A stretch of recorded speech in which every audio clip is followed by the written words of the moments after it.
Beleza. Bom, então, pessoal, já vou falar para você sobre neuropsicologia da memória. Essa vai ser uma aula um pouco diferente da que geralmente eu apresento. Eu refiz o material no último semestre e para trazer uma visão um pouquinho diferente, um pouquinho mais atual da neuropsicologia da memória. E espero que vocês gostem, tá? Basicamente, eu vou falar sobre aspectos, primeiro, psicológicos da memória, então, os modelos cognitivos que a gente tem sobre memória.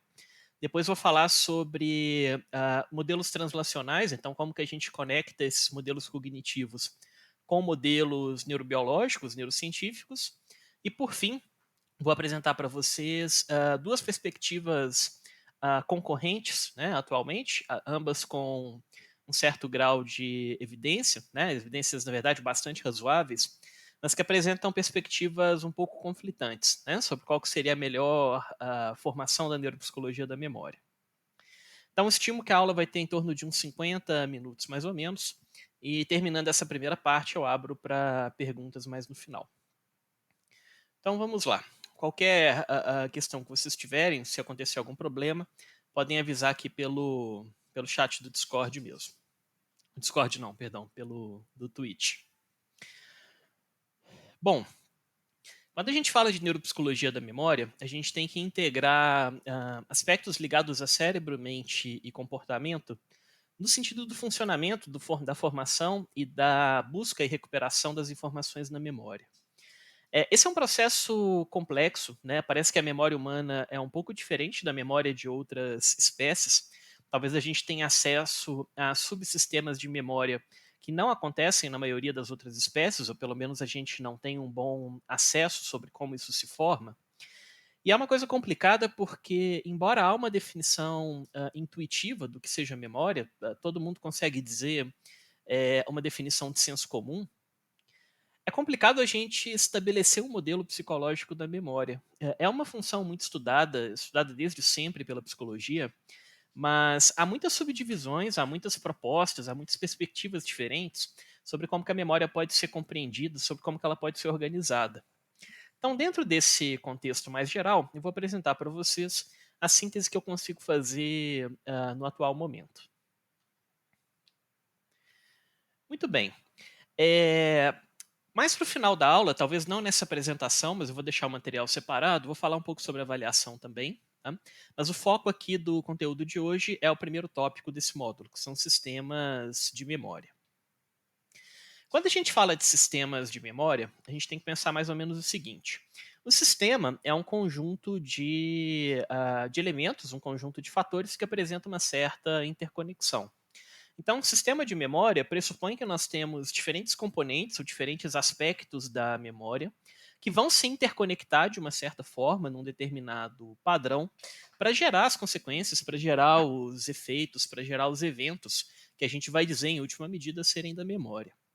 Um sistema ele pressupõe multicomponentes. No momento que eu falo que um sistema exige conexão dos seus elementos, eu estou pressupondo que eu tenho múltiplos elementos de comunicação entre eles.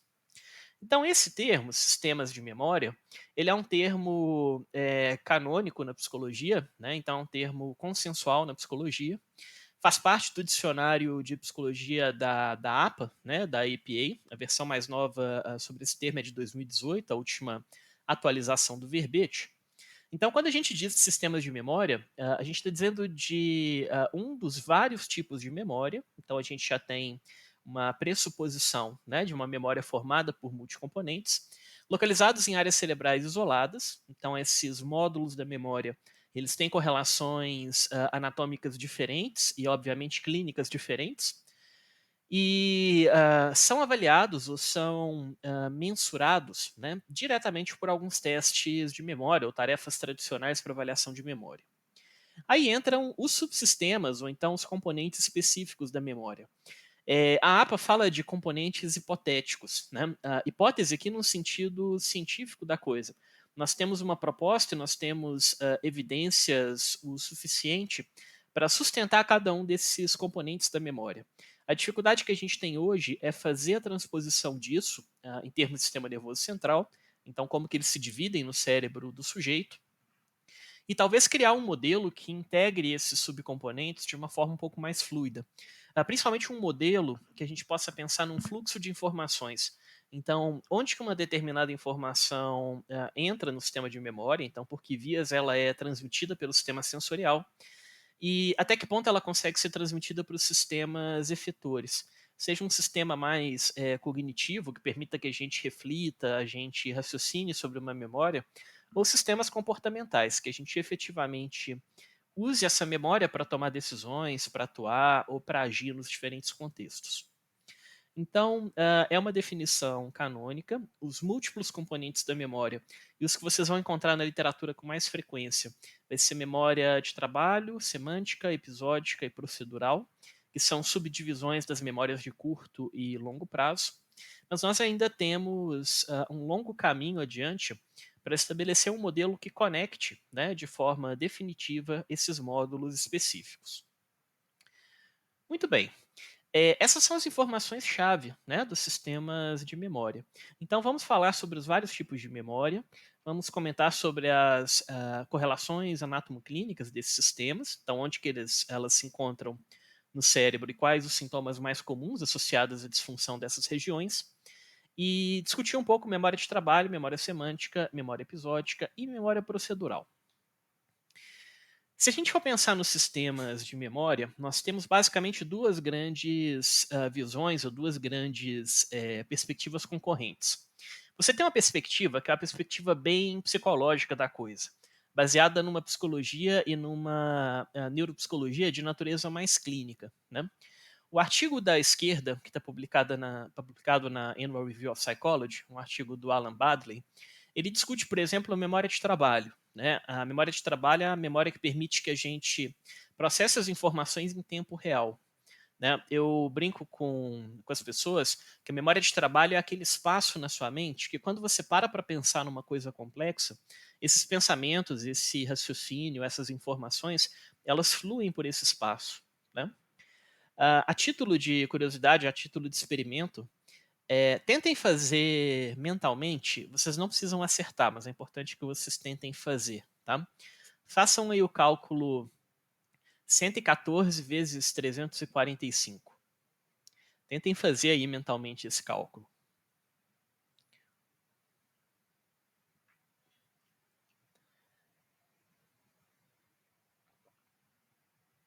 Tudo bem. Provavelmente vocês não conseguiram terminar o cálculo e provavelmente vocês não devem ter acertado a conta. É uma conta complexa, não é uma conta que vai tá muito além das capacidades matemáticas da maioria das pessoas, né, das pessoas mais comuns.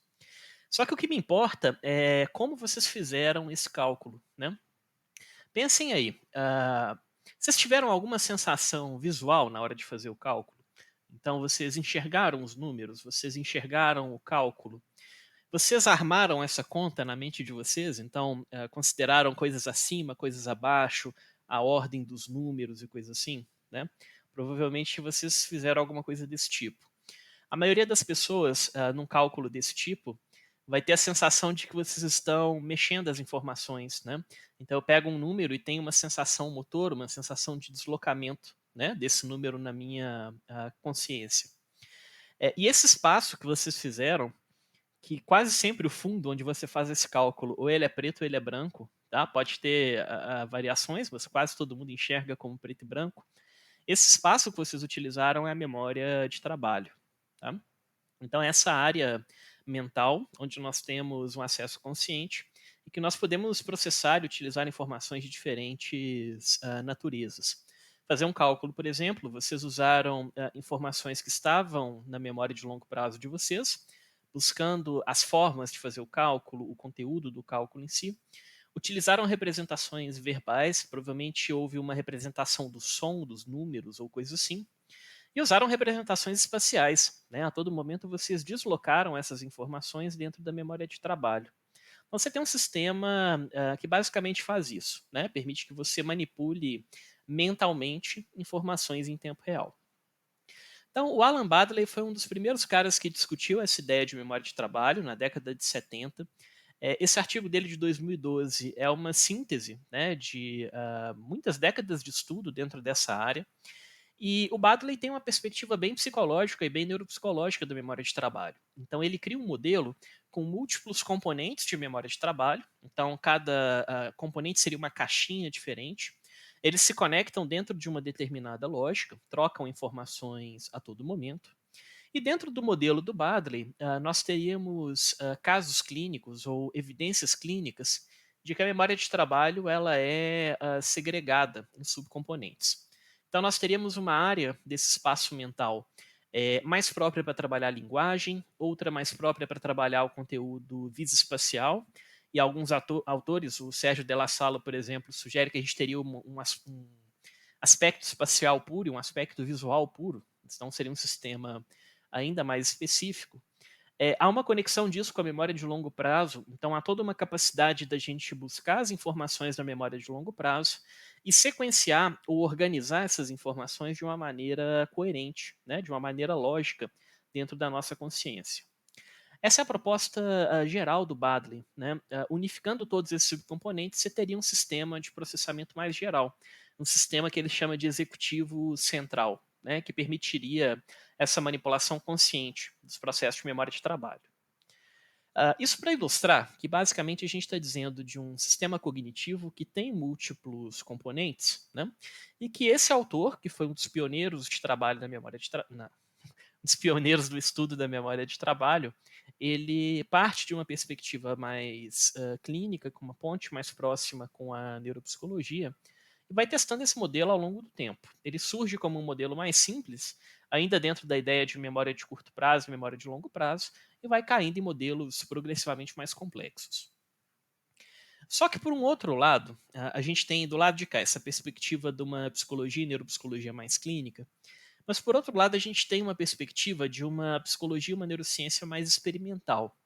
O Mark Desposito é um psicólogo da Universidade de Califórnia, é um cara absolutamente brilhante em termos de ciências cognitivas, um autor de bastante prestígio, né? Um sujeito que tem feito propostas bem interessantes na área de psicologia e neurociência. E ele é um sujeito que se dedicou a estudar memória de trabalho nos últimos tempos. E ele tem uma visão diametralmente oposta, né, ao do Alan Baddeley. Ele não considera que a memória de trabalho seja um sistema com múltiplos componentes extremamente específicos. Então a gente processa em paralelo informação verbal, informação espacial, essas coisas separadas. O Desposito ele tem uma ideia de uma memória de trabalho talvez um pouco mais genérica, né, mais próxima do conceito que a gente tem na psicologia de consciência. Então, aquela área da sua mente em que você consegue conscientemente processar informações, ter uma experiência consciente daquilo que você está pensando, você está processando e por aí vai. Então, ele traz algumas ideias mais típicas da neurociência. Ele foca mais nos estudos com pessoas típicas, então não estuda muito paciente com lesão cerebral, com disfunção cerebral e coisa assim. Mas pessoas comuns, né, que têm o seu cérebro mapeado por exames de neuroimagem, coisa do tipo, ele traz uma ideia muito mais clara da memória de trabalho enquanto uma função quantitativa, uma função dimensional. Então, tem pessoas com memória de trabalho melhor e pior, né, o que é um consenso na psicologia, mas algumas tarefas vão exigir mais a memória de trabalho, outras tarefas vão exigir menos, e talvez seja mais importante a complexidade da tarefa do que o conteúdo específico da informação que está sendo processada pela memória de trabalho. Então a ideia aqui é que, tudo bem, nós temos uma função que se chama memória de trabalho, nós temos uma definição relativamente consensual do que é memória de trabalho, nós entendemos que a memória de trabalho se conecta com outros aspectos do funcionamento mental, do funcionamento psicológico, mas nós ainda temos uma discussão na literatura sobre qual que é a melhor forma de caracterizar essas funções cognitivas. Será que é um modelo multicomponente, tipo do Baddeley, ou será que é um modelo mais unitário, né, como discutido pelo Desposito e outros autores do campo? Então isso aí é interessante, porque é uma área da psicologia, neuropsicologia e neurociência, que ela ainda está bastante aberta. Né? A gente ainda está discutindo, talvez, a melhor forma de trabalhar com essas informações. Né? Sim, a gente houve um comentário aqui no chat, em tempo real. Memória de trabalho e tomada de decisão. De fato, se você vai decidir sobre uma determinada situação em tempo real, você tem que ser capaz de buscar as experiências prévias que você teve dentro daquele contexto. Então, nós usamos a nossa bagagem de vida, a nossa experiência de vida para tomar decisões. E, ao mesmo tempo, eu tenho que ser capaz de julgar e processar simultaneamente as informações do contexto onde eu vou decidir. Então, eu tenho que ter um julgamento acurado daquele contexto, e para isso eu tenho que fazer um julgamento reflexivo, eu tenho que fazer um julgamento controlado, um julgamento bem executivo. Né? Então, eu tenho que fazer uma reflexão consciente sobre isso. No momento que eu estou fazendo isso, eu estou usando a memória de trabalho. Déficits na memória de trabalho podem impactar o processo de tomada de decisão, principalmente quando você não consegue usar muita experiência prévia para pautar as decisões desse momento. Então, nós temos essas controvérsias do ponto de vista psicológico, né? E nós também temos algumas controvérsias do ponto de vista neurobiológico.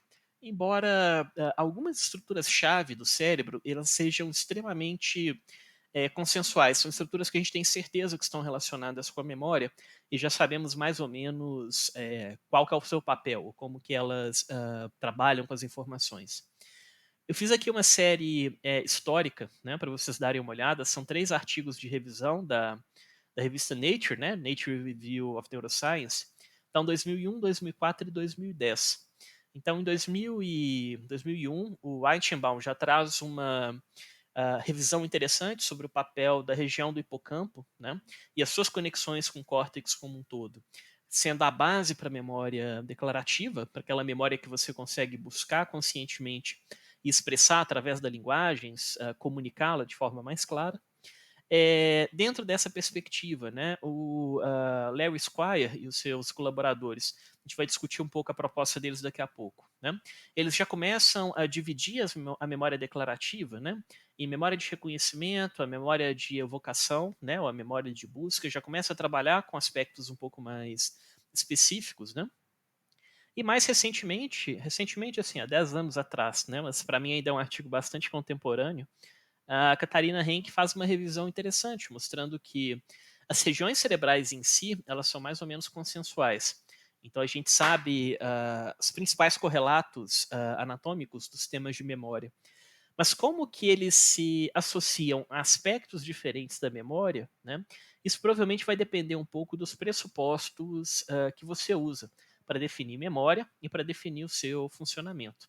Então ela compara sistemas de memória que têm como base a consciência, que é a perspectiva mais histórica, a perspectiva do Squire, do Eichenbaum e etc., com perspectivas ligadas aos sistemas de processamento de informação, ou aos modelos de processamento de informação, que é uma perspectiva mais da neurociência e da psicologia cognitiva. Então a gente está, tanto do ponto de vista psicológico quanto do ponto de vista neurobiológico, buscando uma ponte, buscando uma certa aproximação entre diferentes modelos ou diferentes sistemas de memória. Tá? Mas só para mostrar que essas coisas não aparecem da noite para o dia, e como toda boa ciência, né, você não tem um único teórico, você não tem uma única pessoa, né, com a perspectiva. Você tem um esforço coletivo de diferentes pesquisadores que vão comparando os modelos e discutindo os modelos à luz das evidências científicas. Então, fatalmente, esses modelos vão ser atualizados. Boas propostas do passado acabam sendo abandonadas, né, no momento que elas não conseguem se sustentar em termos de evidência. Bom, trazendo uma coisa bem assustadora para vocês, tá? Vamos começar a dizer o tanto que o sistema de memória é complexo. Se a gente for dizer de um sistema e a gente for usar a psicologia para fazer uma leitura, né, desse tipo de função, a gente provavelmente vai criar um modelo de caixas e setas, né? A gente vai criar um modelo cognitivo. Eu tenho aqui 3 tipos, né, de abordagens, 3 tipos de modelo que a gente pode usar para discutir a memória. À esquerda, você tem um modelo de natureza psicométrica, né? Esse é o modelo de inteligência, né? O Cattell, Horn, Carroll, CHC, tá? É o modelo talvez o mais robusto que a gente tem hoje de inteligência, né? Usando funções cognitivas completamente diferentes, usando técnicas estatísticas para analisar a interrelação entre elas. E dentro desse modelo de inteligência, nós temos um módulo que representa processos da memória de longo prazo e temos um módulo que representa processos da memória de curto prazo. Então, dentro de um modelo psicológico baseado nas diferenças individuais, então um modelo baseado na psicometria, né, na avaliação psicológica mais tradicional, a memória poderia ser vista como um dos componentes do fator geral, né, da inteligência, do fator geral da cognição, e dividida aí em longo prazo e curto prazo. Só que, se a gente for para uma abordagem um pouco mais individualizada, a gente vai cair nesse tipo de modelo como o do meio. Né? Esse é o modelo de dupla rota de leitura. É uma das formas que a gente tem de entender como que as pessoas, pelo menos nos idiomas ocidentais, leem um texto qualquer. Esse tipo de modelo, ele não está tão interessado em associar essa função específica em meio a outras funções muito diferentes. Mas que ele quer pegar esse processo cognitivo e quebrar em subcomponentes, quebrar em aspectos cada vez mais circunscritos. Então, quando a gente pega, por exemplo, o processo de leitura, né, cada uma dessas 6 caixinhas da figura do meio representa um processo, um subcomponente do sistema de leitura. Então, cada uma dessas coisas vai fazer uma tarefa diferente. Nós temos então um módulo mental que detecta as características visuais das letras, né, identifica a letra e compara o que é letra do que não é não letra. Né? Nós temos um léxico ortográfico de entrada, né? Então informações que já estão bem consolidadas, né, no nosso sistema de memória, elas são processadas de forma mais imediata, né? Há uma facilitação do processamento sensorial nesse sentido, que pode se conectar com o sistema de significados, o sistema semântico, a memória semântica do nosso cérebro, e permite que a gente transforme esse conteúdo, por exemplo, em fala, por exemplo, em sistemas de expressão. A gente consiga comunicar esse tipo de informação. Por outro lado, né, o sistema tem uma via dupla. Nós temos também uma rota de conversão grafema-fonema, uma rota para textos ou para informações que não estão na nossa memória de longo prazo. No momento que eu coloco uma pseudo-palavra, uma palavra falsa, né, por exemplo, pateba, uma palavra que não existe, creio eu. Né? Se eu pedir para vocês lerem pateba, provavelmente vocês vão ter que quebrar, né, as letras dessa palavra para tentar identificar o que está escrito. E não vai ter uma correspondência aqui no sistema semântico. Então, você vai ter que usar um mecanismo diferente para você conseguir ler. Né? Você pode dizer pateba, não tem problema. Você vai ler a palavra e dizer. Mas não vai ter esse caminho que passa pelo sistema de significado e coisa assim. Esse exemplo da linguagem, e estou usando a linguagem por talvez ser a função psicológica que a gente mais conhece no momento, isso é um modelo cognitivo, tá? Um modelo cognitivo mais puro. Então, as setas, nesse caso, elas representam direção. Então, a informação, por assim dizer, ela vai seguir esse fluxo de setas dentro do sistema. Então, setas unidirecionais quer dizer que a informação segue do nível anterior para o nível posterior, e setas bidirecionais, como o léxico fonológico de saída e o sistema fonêmico, eles têm setas que trocam informações em tempo real. Né? Então, isso possibilitaria uma certa atualização. Essas duas perspectivas, então a perspectiva da psicologia das diferenças individuais, da psicometria, e no meio a perspectiva do processamento de informação e da psicologia cognitiva, elas têm um certo antagonismo. Né? É super complicado. A forma da gente ver o mundo por essas duas perspectivas são formas muito distintas. Em filosofia e em ciências clínicas como um todo, nós fizemos muito de abordagem nomotética e abordagem ideográfica, quando a gente vai trabalhar um determinado conteúdo. Uma abordagem nomotética nesse contexto é aquela que você usa muitas informações de muitas pessoas, envolve um conhecimento objetivo, diretamente mensurável, mensurável com bastante segurança, né? E você foca em trazer modelos gerais, modelos que podem ser aplicados para a maior parte das pessoas. A abordagem da psicologia das diferenças individuais, da psicometria, ela vai muito nessa direção. Então, para a gente entender como a memória funciona, a gente teria que definir operacionalmente memória, testar isso em milhares de pessoas e ver como que a memória se organiza e se conecta com outros processos cognitivos. Por um outro lado, as ciências cognitivas acabam tendo uma perspectiva, pelo menos num primeiro momento, muito mais ideográfica. É muito mais focado em características bastante específicas, características bastante particulares. Quase sempre esse tipo de estudo ele é feito muito com base no indivíduo, muito com base num caso específico, num caso isolado. Na questão da linguagem, por exemplo, a gente buscaria pessoas que têm comprometimento em aspectos específicos desse sistema. No caso da memória, nós buscaríamos pacientes que têm síndromes de memória extremamente únicas, extremamente específicas. Talvez se eu pegar 1 milhão de pessoas, eu vou encontrar umas 5 que têm dificuldades parecidas. Mas o fato de eu encontrar essas 5 quer dizer que de alguma forma esse sistema funciona. Talvez ele não seja diretamente mensurável na maioria das pessoas, mas eu teria evidências clínicas de que algum tipo de comprometimento evidenciaria, né, características mais específicas do funcionamento da memória. Essa perspectiva é bem interessante, é uma perspectiva que remonta ao William James, né, no século XIX. No Princípios de Psicologia, perdão, num outro livro dele, que é A Natureza da Experiência Religiosa, se eu não me engano é isso. Ele traz a ideia de que muitas vezes para você compreender um fenômeno complexo, como a psicologia das experiências religiosas, às vezes você não vai querer como a maioria das pessoas vive isso, você vai querer como que uma pessoa vive isso de forma muito atípica, de forma muito única, de forma muito bizarra. Né? Isso provavelmente vai trazer alguns tipos de evidência que você não teria simplesmente buscando uma média populacional. Onde eu quero chegar com essa discussão?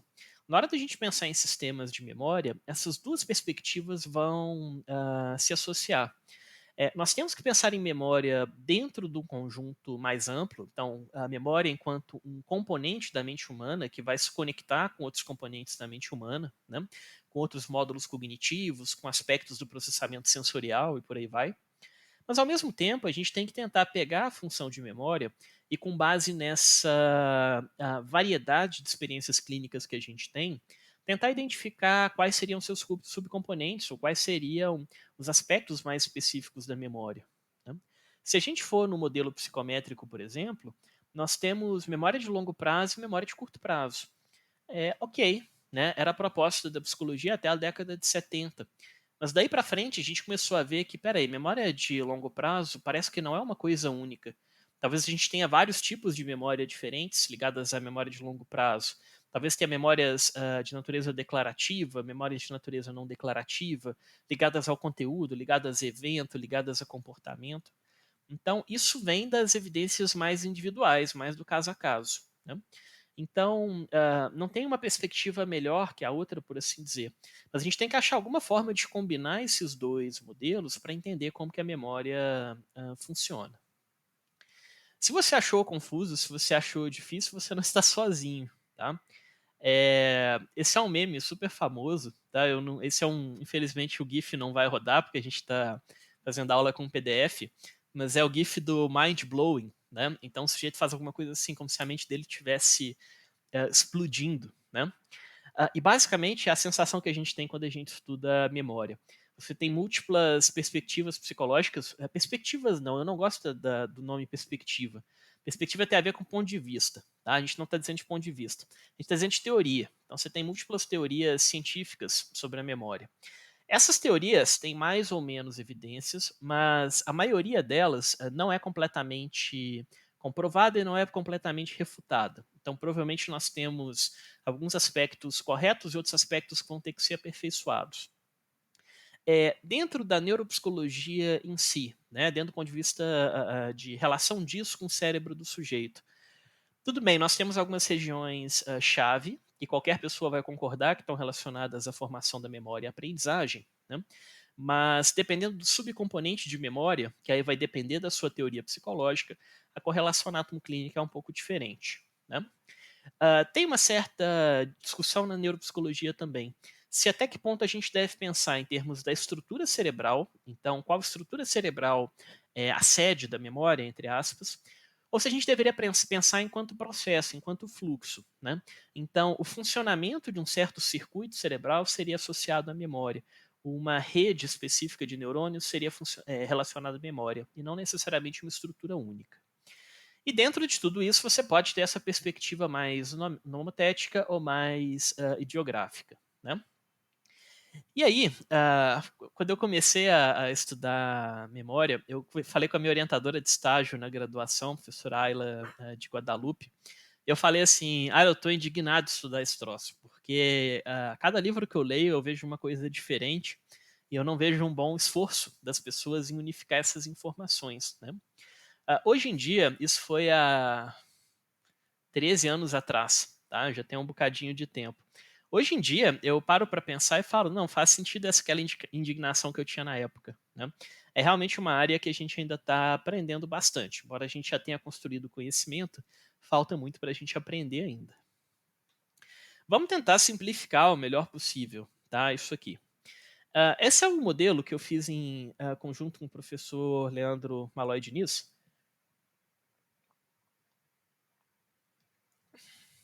É uma figura que já foi utilizada em momentos ou em contextos diferentes, mas, vocês podem encontrar ela, por exemplo, no manual do, teste de aprendizagem auditivo verbal de Rey, né, se você for psicólogo e usar o teste, ou, ela tem sido usada em outros, capítulos, em outros, documentos que a gente tem produzido. Essa é uma tentativa que nós temos, de tentar organizar a neuropsicologia da memória, eh, conciliando, né, uma perspectiva de processamento de informação.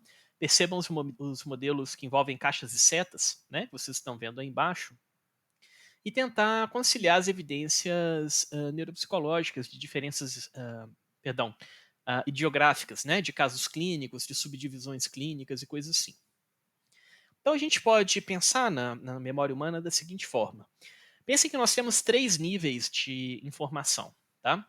Aqui à esquerda, nós temos esse nível, azul, que seria um nível ligado ao processamento sensorial e à codificação das informações sensoriais. Então é um nível que vai depender da sua capacidade em captar os estímulos sensoriais, em transformar esses estímulos sensoriais, numa linguagem, cerebral, por assim dizer.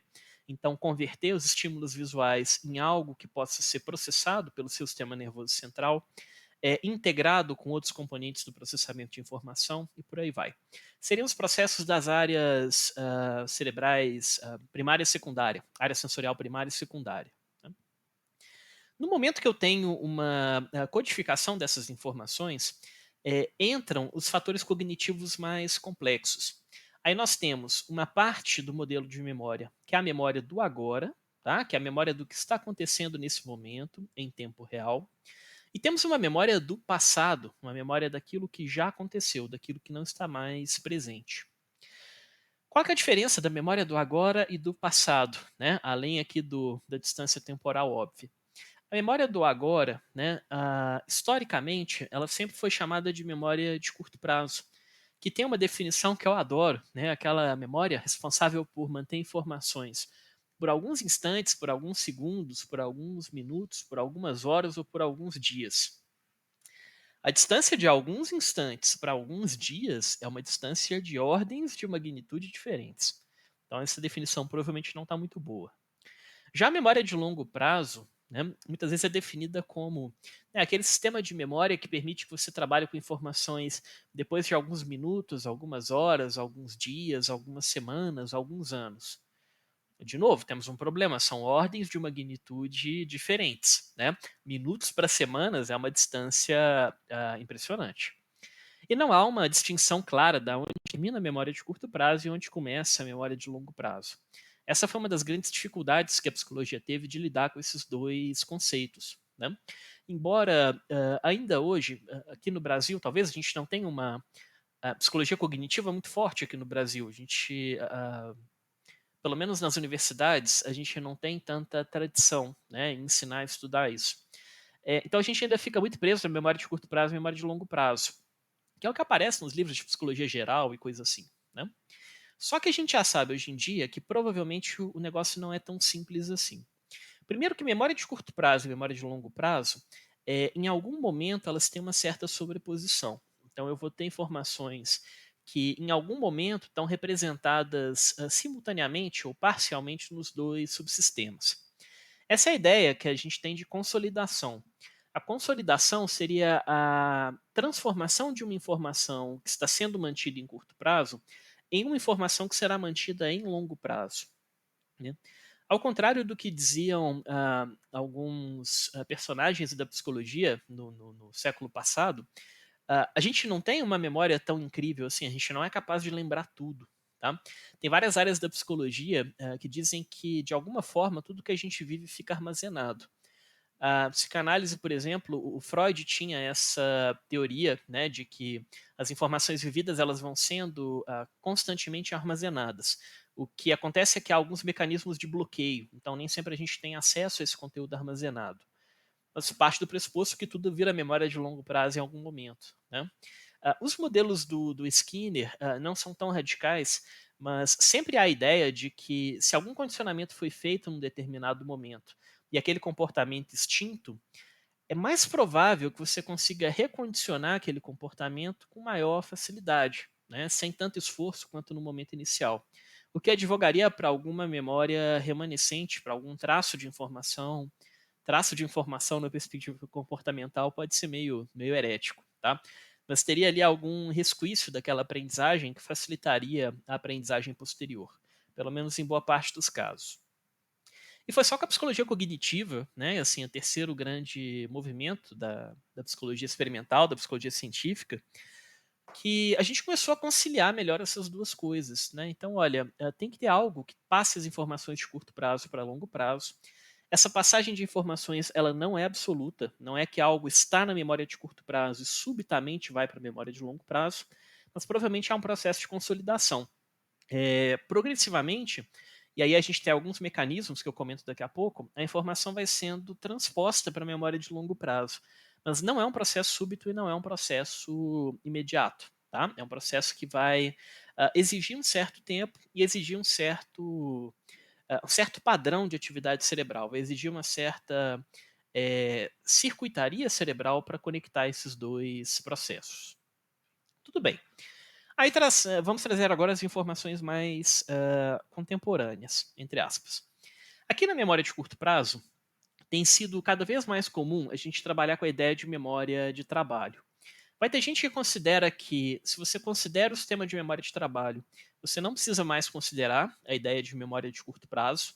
Você poderia pensar que a consolidação ocorre entre a memória de trabalho e a memória de longo prazo. Algumas pessoas vão dizer que a memória de trabalho ou é um aspecto da memória de curto prazo, ou então é um componente paralelo à memória de curto prazo. Não é claro para a gente como isso se conecta na literatura. Mas na memória de trabalho ou memória operacional, a tradução depende de qual lugar do Brasil você estudou psicologia. Né? Aqui em Minas a gente tende a falar memória de trabalho. Teria um componente fonológico, um componente espacial, um retentor de episódios. Né? Então, um sistema conecta com a linguagem, o outro com processamento espacial e o outro com a memória episódica. Né? Mas, ao mesmo tempo, nós temos os módulos de processamento de informação aqui dentro. Né? Para eu conseguir manter essas informações na minha consciência, eu tenho que ter mecanismos cognitivos para trazer informações, tirar informações, movimentar ou controlar as informações na minha memória operacional, inibir distração, inibir outros comportamentos, outros processos concorrentes, né, a memória operacional. Então aqui traz essa ideia de uma perspectiva mais neurocientífica, mais a memória de trabalho enquanto um processo dinâmico, que vai interagir aí com múltiplas funções mentais. Essa figurinha aqui de cima, se a gente pensar em controle inibitório e flexibilidade cognitiva, a gente está dizendo dessas relações entre o sistema de atenção e o sistema de funções executivas com a memória de trabalho. Né? E na memória de longo prazo, nós teríamos uma divisão, que é uma divisão clássica da neuropsicologia, que ela se baseia no tipo de processamento de informação, tá? Ou na via de comunicação das memórias. A gente chama isso de fracionamento da memória de longo prazo. Qual é a ideia desse fracionamento? Eu teria pelo menos dois tipos de memória de longo prazo. Uma tem natureza declarativa. São informações da memória de longo prazo que elas têm uma certa afinidade pelo sistema de linguagem. Elas podem ser declaradas através da linguagem, apresentadas de forma explícita. Então, são aquelas informações que é fácil de eu transpor isso em linguagem. Se você me pergunta assim, o que você fez ontem? Tudo bem, eu vou te narrar os acontecimentos que eu tive ontem, o que eu fiz ontem.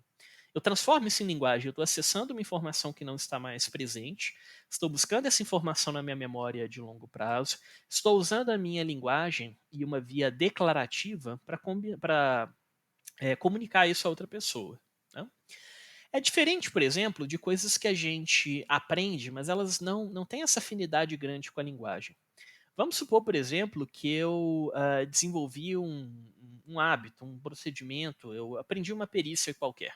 Vamos supor que eu sei andar de bicicleta, não precisa supor, eu sei andar de bicicleta, tá. Vai explicar para uma pessoa, verbalmente, como você anda de bicicleta. É muito difícil explicar para alguém, como que você anda de bicicleta. Façam esse exercício, pensem aí mentalmente. Como que você explica para uma pessoa, explicar verbalmente, declarativamente, como você anda de bicicleta? É difícil pra caramba, tá? Assim, não é uma coisa que a via de comunicação parece que ela não é verbal, parece que ela não é declarativa. Tá mais ligado com você saber fazer isso, do que propriamente você saber comunicar essa informação. O outro exemplo que eu gosto muito é quando a gente falar sobre amarrar o sapato. A maioria das pessoas sabe amarrar o cadarço, sabe dar um nó e coisa assim, né. Tudo bem, a maioria das pessoas, não é todo mundo que sabe. Agora, se você for ensinar para uma pessoa a amarrar sapato, tente fazer isso usando só a sua linguagem. Então tente dizer para a pessoa como você amarra um sapato. Se você estiver vendo essa aula com uma pessoa do seu lado, faça isso, tá. Tente explicar para essa pessoa como que se amarra um sapato, né. Use palavras, use frases, use metáforas, pode fazer do jeito que você quiser, contanto que você use palavras, tá. Se você tentou, né, pausa o vídeo para tentar se você quiser, né, e aí vem um spoiler. Muito provavelmente, se você tentou comunicar isso em palavras, ou você teve muita dificuldade, que provavelmente você teve, né? Ou então, de alguma forma, você precisou usar outros recursos além da linguagem, né? Quase sempre, quando você vai explicar como você amarra o sapato, você começa a gesticular, né? Você começa a fazer os movimentos associados com esse comportamento, né? A linguagem não é a melhor via para você passar esse conteúdo, né. Ele é um conteúdo não declarativo, ele é um conteúdo que ele é melhor expresso, né, pelo comportamento em si, pelo hábito em si, pela tarefa em si. Então a gente tem uma memória que é mais ligada com saber o que, né, saber o que eu fiz, saber o que é isso, saber quando acontece isso. E a outra é mais explicada, mais relacionada sobre o como, né. Como eu faço isso? Você demonstra como isso deve ser feito, né. Essas memórias de natureza declarativa, elas envolvem um processamento de informação explícito, então elas exigem, fortemente um processo consciente para sua formação em comunicação. Enquanto as memórias não declarativas, elas, geralmente envolvem um processo implícito, né, ele é independente da consciência. Mesmo coisas muito complexas que a gente faz no dia a dia podem ser independentes da consciência. Eu gosto do exemplo de, para quem dirige, né, você ir e voltar do trabalho, por exemplo, de carro, né, você quando está aprendendo a dirigir, é uma coisa extremamente difícil, é uma tarefa extremamente complexa. Você tem que prestar atenção em tudo, você, tem que se concentrar em coisas muito diferentes, você tem que estar constantemente monitorando o seu comportamento e por aí vai. Mas à medida que você repete, repete, repete, repete, treina, treina, treina, treina, né, se dedica àquela informação, pratica aquela informação. À medida que você vai se tornando perito em dirigir, chega num ponto que você não precisa mais da consciência para fazer isso, né. O bom motorista, o motorista realmente hábil, ele dirige mais ou menos no piloto automático. A mente dele fica livre para ele perceber informações diferentes, para ele captar coisas atípicas, né, para ele refletir sobre outras informações enquanto ele dirige. De vez em quando você vai para a faculdade de carro, né, e você entra no carro em casa, é a última experiência consciente que você teve. Dali a pouco você chegou na faculdade, e você está assim: "Ó, cheguei", né. Você não parou para pensar direito no caminho que você fez, se você freou ou não freou no semáforo, se você cortou ou não cortou ninguém na rua. Boa parte disso veio por um processo implícito, por um processo não declarativo, né. De todo jeito, essas 2 facetas da memória, elas dependem de aprendizagem, né. Então a gente vai ter que aprender esses conteúdos e fazer esse processo de consolidação entre uma informação que está em curto prazo, que está na memória de trabalho ou que é capaz de ser processada pela memória de trabalho, com as informações que estão na memória de longo prazo ou que foram transmitidas por informação de longo prazo. Então a gente envolve uma aprendizagem que integra esses 2 subsistemas, né. E percebam que as setas que conectam memória de trabalho, memória de curto prazo e memória de longo prazo são setas bidirecionais. Perdão, memória de curto prazo com memória de longo prazo são setas bidirecionais. Isso quer dizer que eu consigo trazer conteúdo de longo prazo para curto prazo e o contrário. E à medida que eu crio conteúdo na memória de longo prazo, eu aumento a eficiência dos processos anteriores. Se alguma das informações aqui me é uma informação muito sabida, me é uma informação muito bem aprendida, muito bem consolidada, ela exige menos recursos mentais, menos recursos de processamento de informação da minha memória de curto prazo, da minha memória operacional, e ela facilita os processos de codificação e a percepção dos inputs sensoriais. Seria um processo top-down. Então, as experiências prévias que eu tenho, elas afetam a forma como eu vou captar as informações e processá-las em tempo real. Uma consequência disso, e não é uma das consequências mais populares, tá? A gente vive num momento de educação, por exemplo, que educação nitidamente envolve memória e aprendizagem, onde a gente criou a falsa ideia de que decorar as coisas é perda de tempo, né? De que decorar as coisas é um processo idiota, tá? Aí você não quer que o menino decore, você quer que ele aprenda a fazer, que ele aprenda a refletir, que ele aprenda a fazer coisas muito sofisticadas, tá? Ok, eu consigo ver um certo mérito nisso, tá? Então, decorar as coisas sem você conseguir usá-las do ponto de vista prático, do ponto de vista operacional, do ponto de vista intelectual, não faz muito sentido. Só que isso ignora o fato de que, na medida que as informações entram na memória de longo prazo, elas facilitam, perdão, o funcionamento do sistema de memória operacional e da memória de curto prazo. Vamos supor, se eu decorei a tabuada está aqui na minha memória de longo prazo, né? A resposta aos itens da tabuada vão estar aqui na minha memória semântica, né? Os procedimentos de cálculo, os procedimentos de multiplicação, os procedimentos de seja o que for, perdão, de adição, de multiplicação, seja o que for, eles vão ser memórias procedurais, né? Eles vão envolver uma certa repetição, um certo como fazer. Se isso está bem consolidado na informação da memória de longo prazo, na hora de eu trabalhar isso em tempo real, eu exijo menos recursos cognitivos. Quanto mais bem consolidada a informação estiver na memória de longo prazo, menos esforço cognitivo, menos da minha memória operacional eu preciso usar em curto prazo. Se eu preciso usar menos recursos nesse sentido, me sobra processamento, me sobra espaço mental para fazer outras coisas mais sofisticadas, né? Um menino que não decora a tabuada, por exemplo, ele vai gastar boa parte da memória operacional dele fazendo os cálculos mentalmente. No momento que a memória de trabalho dele está ocupada fazendo esses cálculos, ela não possui espaço ou não possui poder de processamento para fazer as outras tarefas importantes. Trazer isso para um contexto real, aplicar isso num problema prático, manter o enunciado de um problema matemático, por exemplo, em mente, né? Então, decorar é importante porque ele facilita a sua capacidade de pensar, a sua capacidade de refletir. Aqui na vida universitária, seja graduação ou pós-graduação, quantas vezes a gente não pega um artigo, a gente não pega uma tese, a gente não pega um texto, né? E você lê, lê, lê, lê, lê, aí você não está entendendo muito bem. Você faz um esforço danado para ler o troço. Você pega lá o paper, você demora 2 horas para ler um paper. Aí você não entende muito bem, aí você pega o paper para ler de novo. Aí você gasta 1 hora. Aí você pega o paper para ler de novo, você gasta meia hora. Aí você pega o paper para ler de novo. Aí as informações já estão ali na sua memória, já estão ali consolidadas, né? Isso facilita com que você interprete, extraia mais informações ali daquele artigo. Se a sua memória de trabalho, né, se a sua mente está ocupada em processar informações que não estão bem aprendidas, em trabalhar com informações que não estão bem aprendidas, não te sobra bons recursos cognitivos, né, para fazer os processos mais complexos, os processos mais sofisticados, tá? Tem duas perguntas aqui no chat, tá? Na memória declarativa, nós temos memória semântica e episódica, e são processamentos de natureza explícita. Tá? Se vocês usarem a metáfora do Daniel Kahneman sobre dois sistemas mentais, um sistema rápido, inconsciente, procedural, não declarativo, que a gente usa a maior parte do tempo, seria o sistema 1. A memória não declarativa seria uma memória ligada ao sistema 1.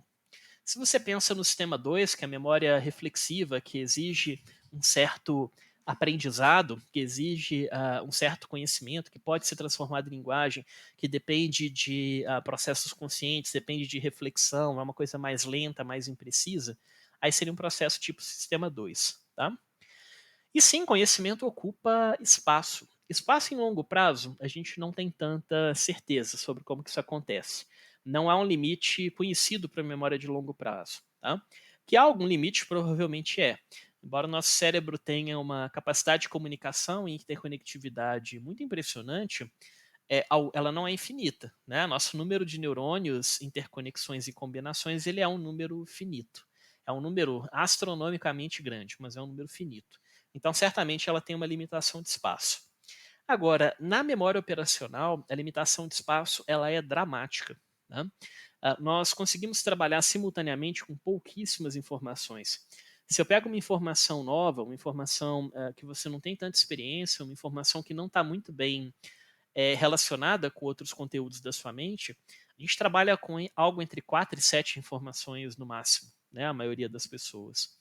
Então, se eu peço para você memorizar nome de cartinhas de Yu-Gi-Oh! Tá? Eu tenho um paciente que adora jogar um joguinho que chama Yu-Gi-Oh! De cartas. Eu não faço ideia direito de como seja. Se eu tiver que memorizar cartas de Yu-Gi-Oh! Eu vou memorizar entre 4 e 7. Dificilmente eu vou passar disso. Se você me der para memorizar umas 10 funções psicológicas diferentes, eu provavelmente vou fazer isso sem dificuldade, porque é algo muito mais próximo das informações que já estão na minha memória de longo prazo. Tentando conectar esse sistema de memória com outros sistemas cognitivos, aqui em cima nós teremos funções executivas, então esse controle consciente, esse controle voluntário da memória operacional.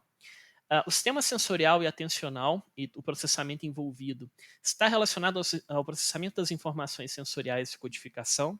Se você não percebe a informação, não estou dizendo de perceber conscientemente, estou dizendo de seu organismo não captar a informação. Ela não é possível de ser transformada em memória. Né? E se há algum problema de codificação, se o processamento dessas informações sensoriais não é feito de forma adequada, haverá um ruído na formação de memórias aqui na frente. Então, aqui, memória de curto prazo, memória de trabalho. Aqui, memória de longo prazo. Sistema 1 e sistema 2, processamento implícito e explícito. E aqui embaixo nós temos o que é chamado de gradiente temporal da memória. Né? É um gradiente no sentido de que não é memória do passado, memória do futuro. Memória do passado, memória do presente.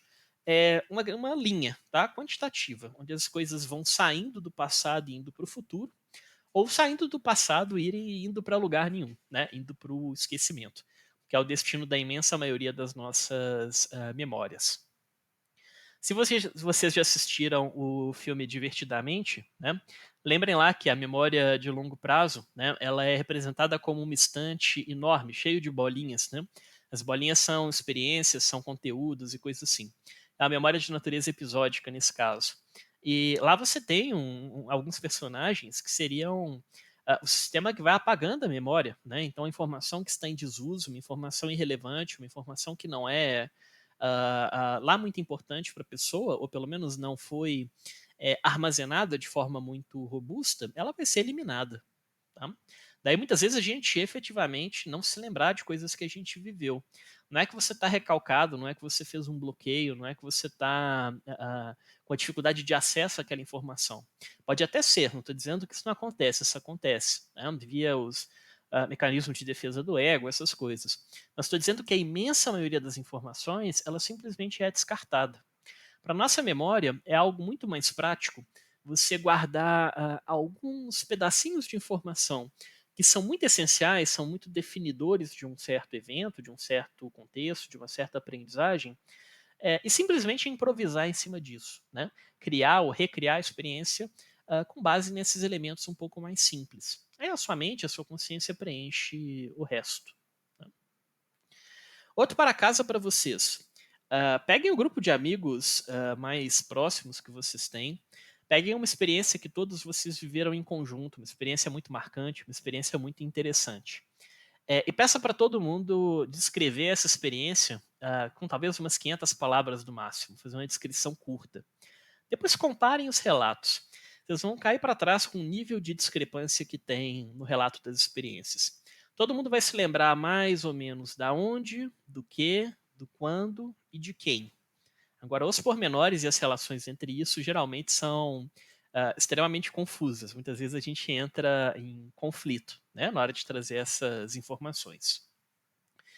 Bom, esse modelo que eu apresentei aqui para vocês é um modelo de síntese, tá? Assim, das informações sobre memória. Não estou dizendo que é o melhor modelo do mundo, tá? Mas foi o modelo que eu e o Leandro Malloy chegamos, conseguimos sintetizar como talvez um modelo prático, um modelo eficiente, né? Certamente ele pode ser questionado de diferentes formas, mas dá um panorama geral para o funcionamento da memória. Bom, para a gente fechar aqui esse primeiro conteúdo, né? Agora vamos para a base neurobiológica. Até aqui só tem psicologia, né?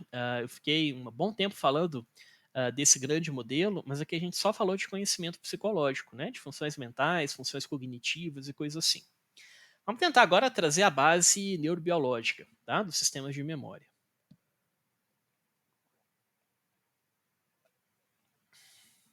Bom, essa professora que vocês estão vendo aí, isso é um print do ResearchGate dela.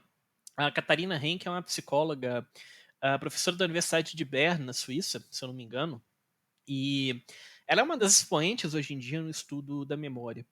É uma pessoa que não, digamos assim, ela não tem um volume de produção científica muito grande, né? Ela tem talvez umas 60, 70 publicações. Para uma professora da hierarquia do prestígio dela, é um número relativamente pequeno, mas quando ela publica, ela pega pesado. Tá? Então, esse artigo dela é um artigo de opinião, tá? Uma revisão narrativa.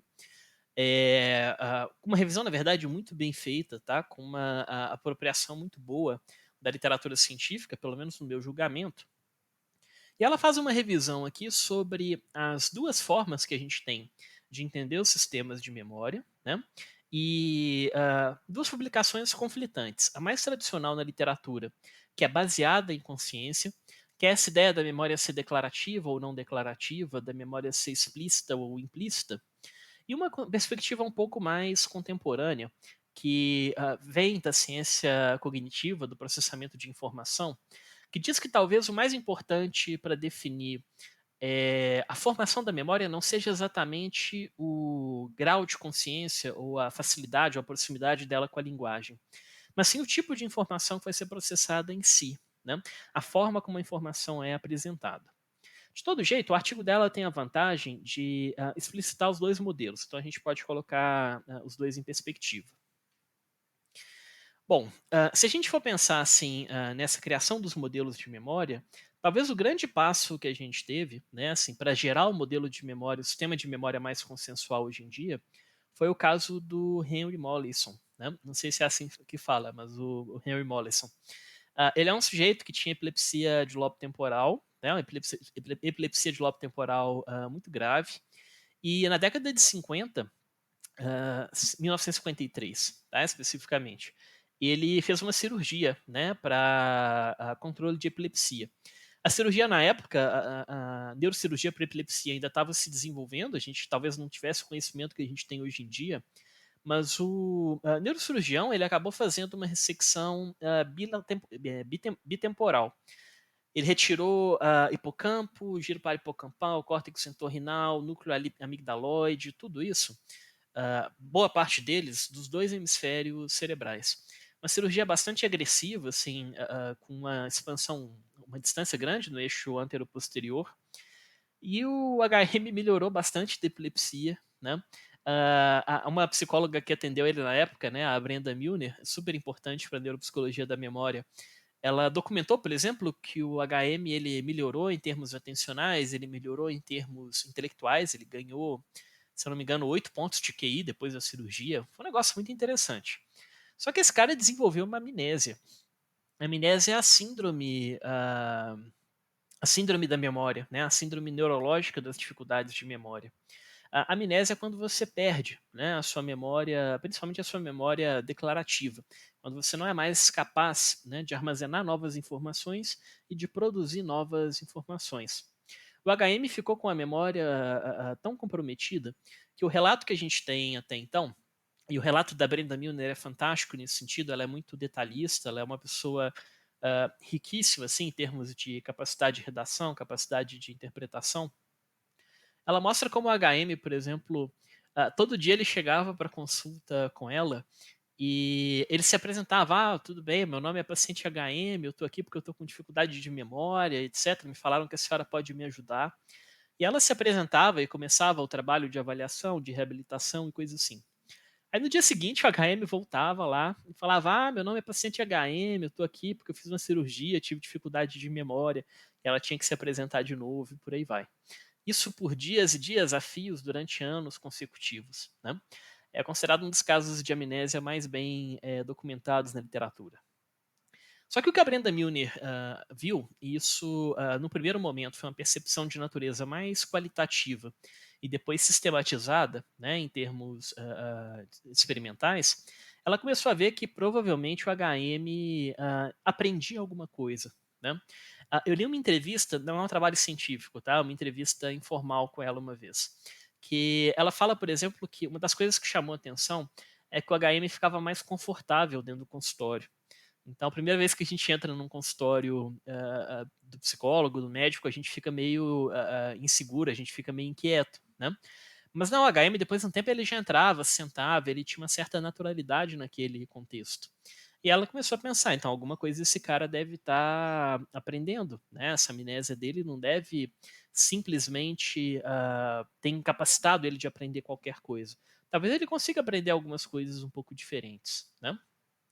E depois, com o estudo sistemático do HM, começou a ficar mais claro para a gente, né, que mesmo na presença da amnésia, condicionamento clássico ele continua funcionando, tá? A gente pode aprender mediante condicionamento. A gente consegue aprender via priming, né? Então, o uso de priming ele facilita, né, a busca de algumas informações ou de algumas memórias em específico. A aprendizagem procedural, a aprendizagem, sociomotora, perdão, sensório-motora, tá, que basicamente tem a ver de como você faz, né, então como você repete. A Brenda Milner testou isso no HM, pedindo para ele desenhar, era uma tarefa que você tem 2 estrelas sobrepostas, pensa numa estrela de 5 pontas. Então 2 estrelas sobrepostas, uma menorzinha que a outra. Aí ele tinha que desenhar entre as 2 estrelas, né, então ele tinha um espaço pequenininho e ele tinha que desenhar entre. E ele tinha que fazer isso, se guiando por um espelho.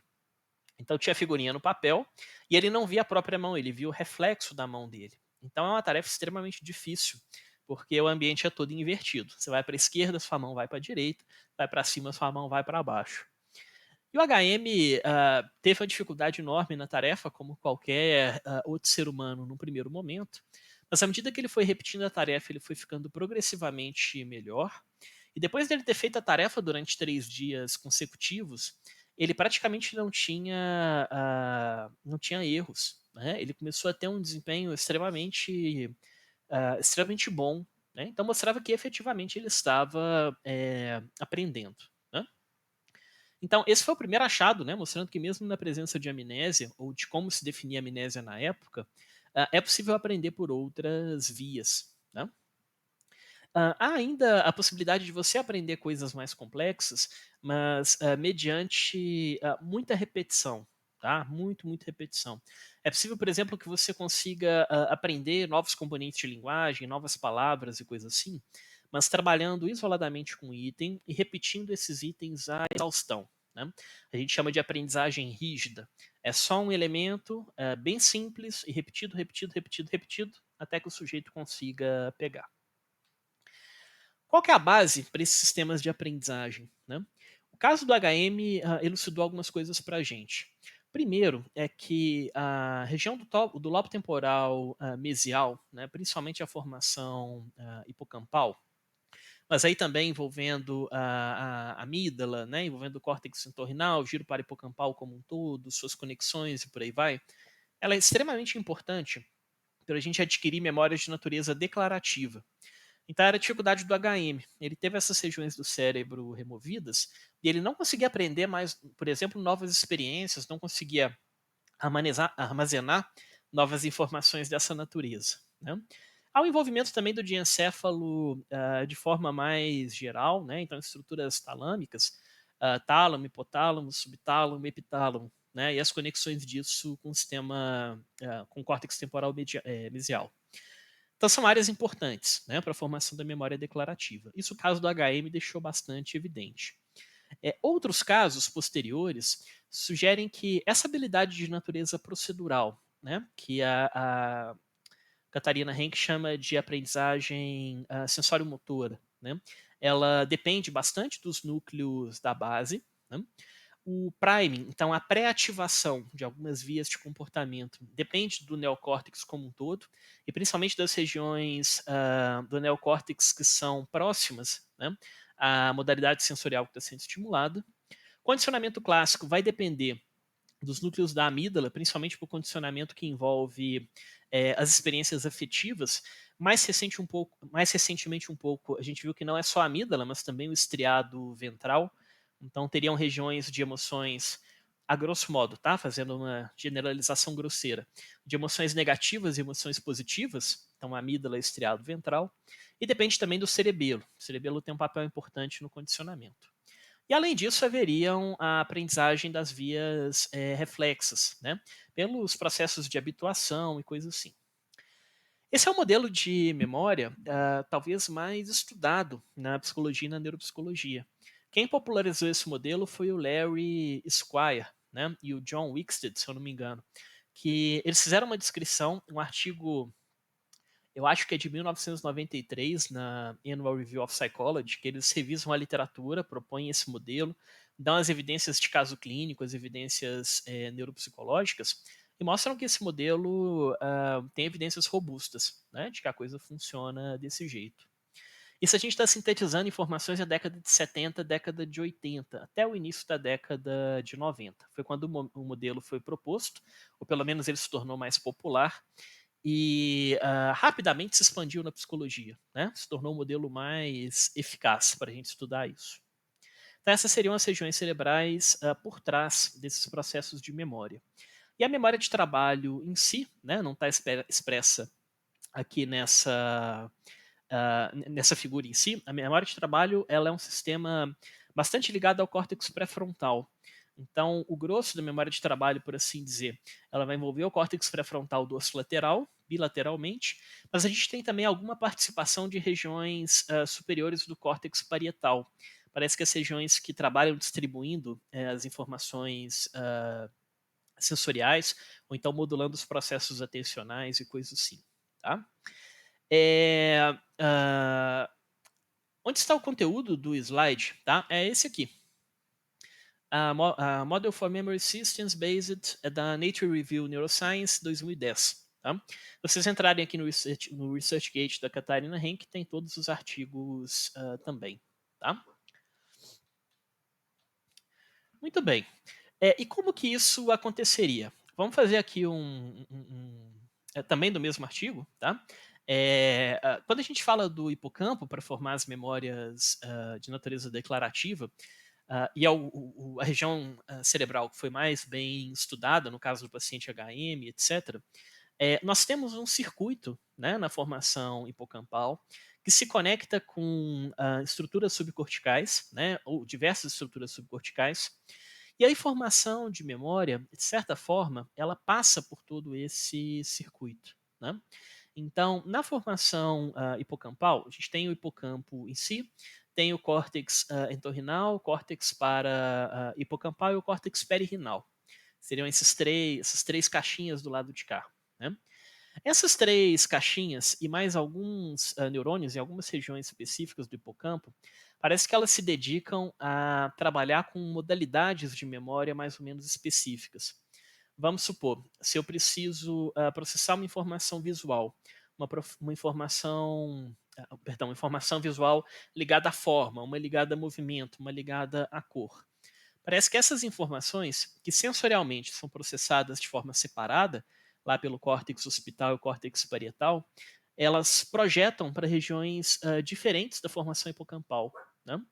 Junto aí com toda a conectividade das regiões subcorticais e com a distribuição de informações no tálamo, esse é um sistema que vai basicamente compor diferentes aspectos da memória, diferentes informações de uma certa memória, e modular através do hipocampo, aí o hipocampo projeta para o córtex cerebral, né, uma rede de neurônios, geralmente de neurônios sensoriais ou neurônios efetores, que esteja relacionado com aquela memória em si.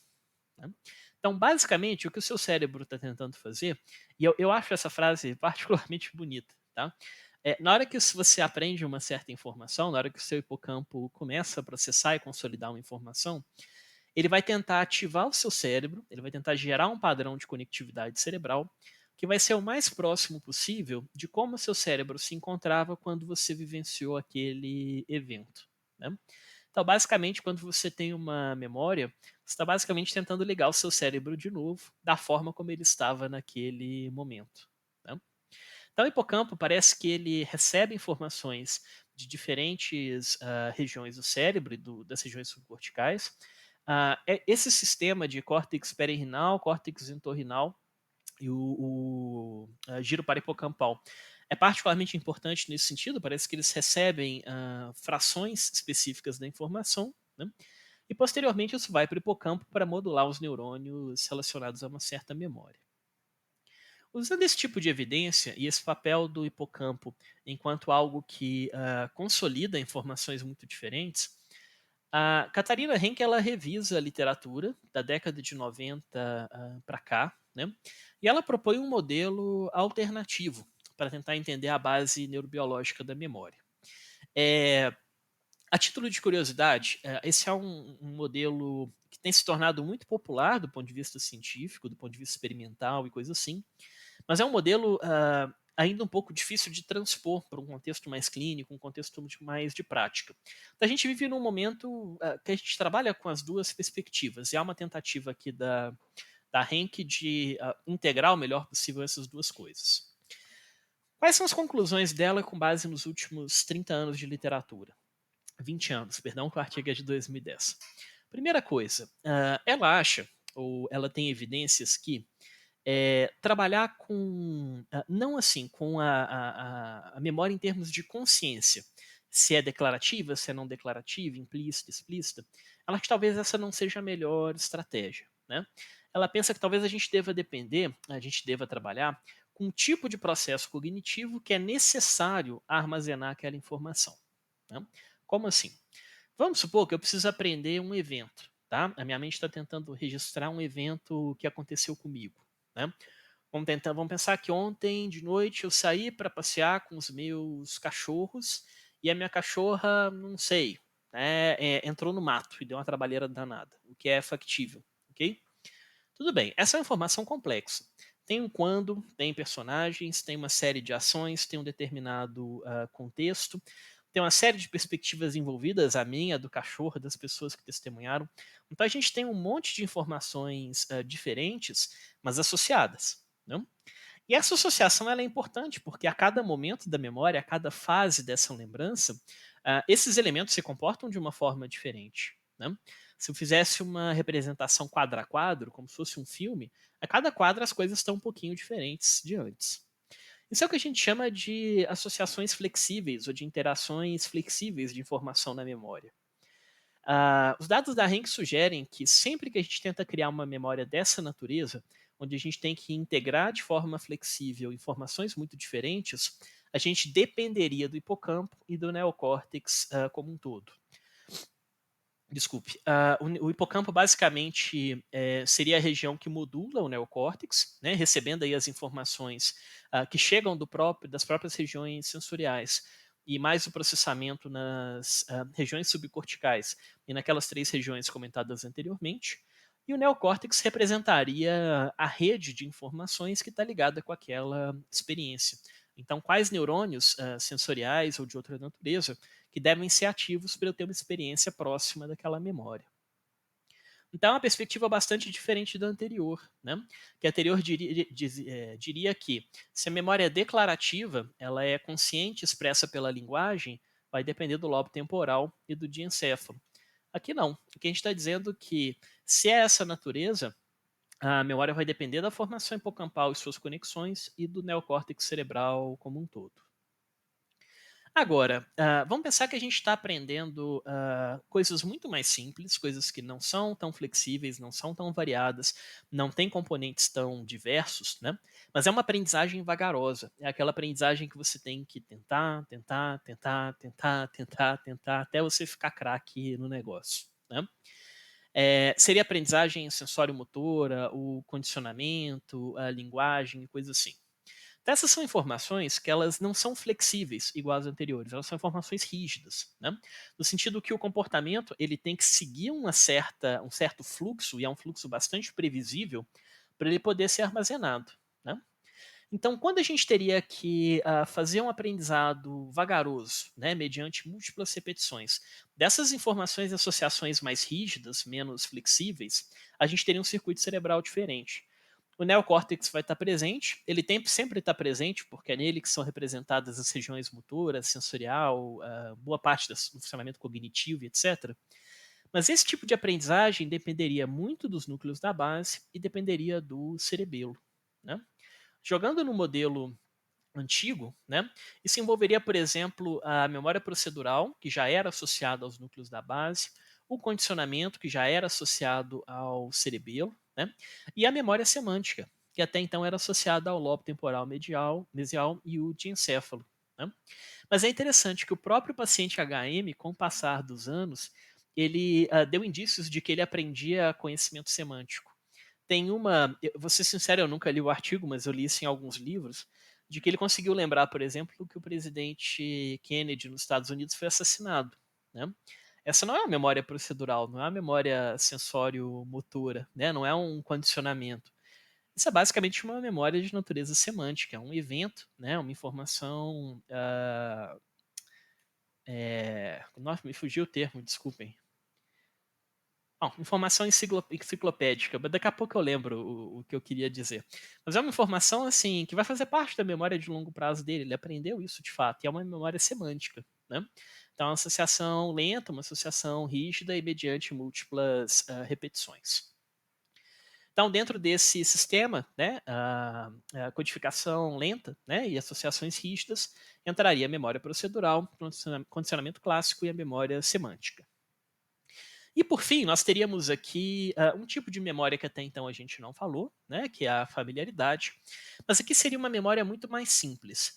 É a codificação rápida, tá? Então, condicionamento assim bastante dinâmico, com pouquíssimas exposições, então uma coisa bem dinâmica do cérebro, mas de informações muito simples, tá? Então, informações ou unitárias, ou então informações bem básicas, bem simples da gente trabalhar. Por exemplo, o priming, né, que é quando eu dou um gatilho prevendo a ocorrência de um certo comportamento, né? Priming famoso, aquele de passar uma imagem de pipoca no cinema, super rápida, que você não vai conseguir perceber conscientemente, mas seu cérebro vai processá-la, né? Esse priming te deixa mais propenso ao comportamento, né, ou ao desejo de comer pipoca. Ele está ativando ali uma série de comportamentos, uma série de memórias ligadas a esse fim. E teríamos a memória de familiaridade, né? Que ela não foi descrita até aqui, ela foi considerada independente da memória episódica da década de 90 para cá. E a memória de familiaridade seria aquela memória que você não precisa fazer um esforço consciente para buscar informação. Basicamente, você se aproveita de alguma pista ambiental, de algum acontecimento, de alguma circunstância, e a sua memória simplesmente liga, ou aquela informação simplesmente lhe é disponibilizada, né? Já tiveram a impressão que de vez em quando você está assim, nossa, eu tenho que fazer alguma coisa na cozinha, mas eu não sei o que é. Então eu não consigo buscar essa informação na minha memória, tá? Eu chego na cozinha, então eu fui exposto a um determinado ambiente, a um determinado estímulo, ligou minha memória de familiaridade. Ah, eu tenho que tirar essa coisa que eu esqueci de dentro do micro-ondas. Memória de familiaridade, né? Ou então um dado que eu quase caí para trás quando eu li o artigo pela primeira vez, né? Um pesquisador mostrava para adultos jovens, né, 400 imagens, certo? 400 imagens, 400 figuras na tela do computador. Aí mostrava 3, 4 segundos, mostrava 3, 4 segundos, mostrava 3, 4 segundos. Terminou o experimento, ele virava para o cara e falava assim: fala para mim quais imagens você se lembra aqui agora. Então estava pegando a memória episódica ali do sujeito. né? Codificação rápida, flexível, só naquele momento, uma informação que não está mais presente. Um desastre. Obviamente a gente não se lembrava das 400, quando muita gente lembrava algo entre 15 e 20. Tá? Aí ele pegou essas 400 imagens, misturou com 400 imagens que a pessoa não viu, ela não foi exposta, aí colocava o par, informação nova, informação antiga. E pedia para o sujeito assim: aponta para mim qual informação você já viu antes. Né? E os dados são assustadores. Né? Por baixo, as pessoas acertavam algo em torno de 320, 325 das 400 informações. Tá? Não pode ser memória episódica. Nada na memória episódica te permitiria gravar uma quantidade tão grande de informações. Não é uma memória procedural, um condicionamento, uma memória semântica. Não houve repetições o suficiente para isso ser feito. Mas é uma memória de familiaridade. Né? No momento que eu preciso simplesmente julgar como sim ou não, eu posso não ter uma certeza absoluta, né? Mas o meu palpite geralmente ele é correto. Né? Então esse é o modelo de memória proposto pela Catarina Henke. Né? É um modelo que, usando um termo bem psicológico, que eu morro de preguiça, tá? Ele dialoga com o modelo do Squire, tá? Com o modelo baseado nos níveis de consciência, mas frente às evidências mais recentes, ela propõe uma reorganização desses tipos de memória tradicionais, né? Não com base no nível de consciência em si, percebam que os tipos de memória permanecem os mesmos, mas a dissociação não seria com base no nível de consciência, mas seria na forma como as informações são processadas durante o processo de aprendizagem. Né? Então, informações que são flexíveis e exigem uma codificação rápida, dinâmica. Né? Isso é correspondente à memória episódica, hipocampo e neocórtex. Uma codificação lenta e rígida, mediante múltiplas apresentações, múltiplas repetições. Né? Que seria relacionado à memória procedural, à memória sensório-motora, ao condicionamento clássico e à memória semântica. Dependeriam aí dos núcleos da base, do cerebelo e do neocórtex. E por fim, essas memórias para itens isolados, mas que são processados de forma rápida, né? Que seria a memória de familiaridade e o priming, envolveriam o giro parahipocampal e o neocórtex. Então essa é basicamente a síntese que a gente teria aqui da neuropsicologia da memória. Essas são as funções, perdão, esse é o sistema de memória que a gente trabalha, as subdivisões do sistema de memória que a gente trabalha, e essas seriam as suas bases neuroanatômicas, os seus correlatos neuroanatômicos mais bem definidos. Ok? Leia um artigo da Catarina Henke, é um artigo maravilhoso. Né? Artigos que mais me impressionaram assim, na minha carreira acadêmica, e é uma ótima leitura, a gente aprende muito com base dele. Né? Então era isso que eu tinha para vocês hoje. Né? Muito obrigado pela participação e bons estudos para vocês.